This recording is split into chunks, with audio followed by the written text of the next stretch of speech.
Early on in that campaign, you may remember, he got the endorsement of David Duke, the former head of the Ku Klux Klan. And it took him more than a day to announce that he was rejecting that endorsement. Think about that. Why did it take him that long? After that, I asked him that question. I said, why did it take you that long? He said to me, well, those people vote too. Think about the cynicism of that statement. And think about how you put that in the context of that speech he gave. This is not accidental. This is not a slip of the tongue. This is a dog whistle to people who are rightfully angry about illegal immigration at our southern border and trying to paint all immigrants with that brush. It's wrong. And when people ask me, why am I doing this? Why am I running? Beside the fact that I want to be president and I think I'm the best qualified person to be president, I'm fighting for the soul of our country. That language that he used last weekend is not our country. It is not who we are. It's not who we've ever been. And I don't want our country to be represented by someone who would speak that way, representing us every day. And I'll tell you this, he's not the only person that we should be disappointed in. Ron DeSantis was asked about that this weekend. You know what he said? It was a tactical error. Like as if he was following Waze on his car and he tactically made the wrong turn. Right? A tactical error. What's that mean exactly? A tactical error. And Nikki Haley still hasn't answered. Still will not answer. I mean, how hard is this?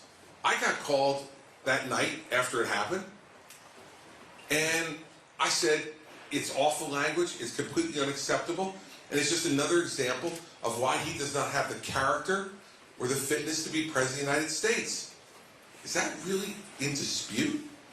That someone who would say stuff like that doesn't deserve to be the president? But apparently, if you're playing for 2028, or if you're planning to be his vice president, you want to make sure you don't tick him off too much, or tick off some of the people who are considering voting for him. I don't think that's the way you run for president. I don't think that's the way you lead. You lead by setting an example. And sometimes setting an example is hard. Sometimes when you set an example, you'll make some people angry with you. But I don't think we want a president who's either worried about who he or she might offend, and we certainly don't want a president who is going to appeal to the very worst in our country. The very worst. And try to use it as a way to get himself back in power so he can engage in the vengeance tour. I think what you deserve are straight and honest answers. And you shouldn't, in my opinion, be helping the person who is trying to bring out the worst in us. The person who should be our president should be someone we can point to and say that he or she is someone we can emulate, so we can be proud represents our country. And we certainly shouldn't accept evasive answers because we're trying to be everything to everybody. So let's talk about that for a second too. Can't have one set of answers in Iowa and a different set of answers in New Hampshire. You know, they invented something called the internet. You guys can catch up with that pretty quick when you want to. And so, you know, just this past week, on the issue of abortion, Governor Haley, in the same interview, said, I think this is something states can decide. And then later in the interview said, but I believe there's room for a federal law. Well, I don't know. Which one is it? See, because if you want the states to decide, which is my position, I don't want the federal government involved in this issue, not one bit. Because if they get involved in this issue, they're going to take your right to decide as a citizen of New Hampshire what the law in New Hampshire should be. They will override it. And you know, if it turns out that we have Congress changing as much as it has, you're going to have abortion law in this country be like a seesaw, going up and down, control from whoever's in control, Washington, D.C. I don't want that. I want to be clear.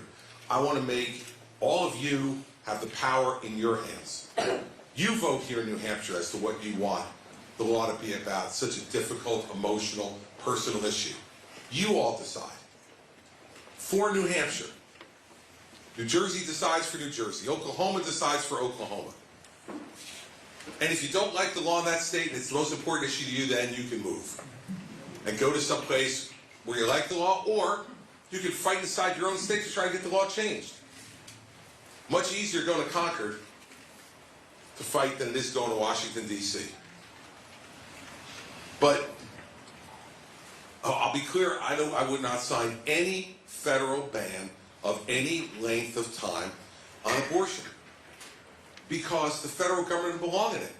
Now, I'm pro-life. That's what I believe personally. And I govern that way as the governor of New Jersey. But when you're president of the United States, you have to decide, should the federal government be involved in making these decisions for people? And if you watch this Congress in the House try to pick a speaker